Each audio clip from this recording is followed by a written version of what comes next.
love to know, like, what was the catalyst or the reason for writing the book? Right. That's a great question. As a Christian, um, I heard a lot about eternal rewards and heaven being the eternal reward and so on.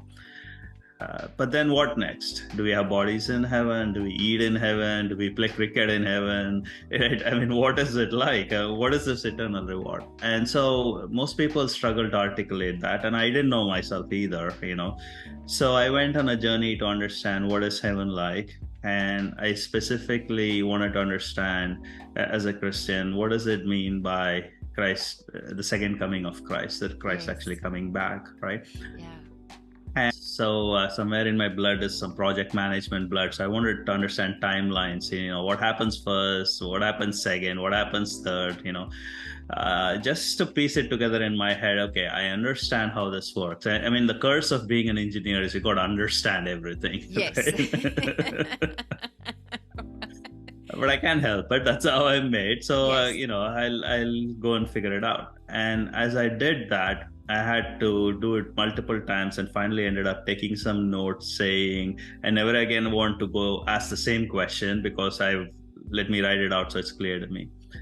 And then I realized I wasn't the only one asking these questions, right? Yeah. Most people have this question, they just don't ask it out loud, maybe, or they assume Yes. somewhere there is an answer, or in due time I will know what the answer is. But for now, I will just go with the idea of the eternal rewards, right? So I decided I would write it as a conversation to see how it goes. Now, English is not my first language, so I wasn't sure how good of a book it would turn out. So, but I was just writing it down and see what happens after that. Yeah. Somewhere along the way, I realized I could publish it as a book.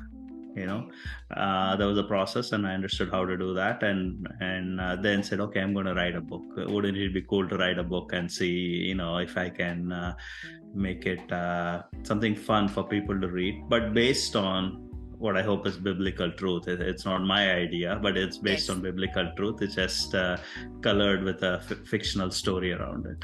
So I said, okay, I'm going to write this. I'm not sure if I'm ready to write a book on theology. So I'm going to write it as a conversation, right? I am always curious about conversations. I love conversations, which is kind of what we're doing now, right? It's an exchange of ideas. It makes us both think of things we've not thought about before, right?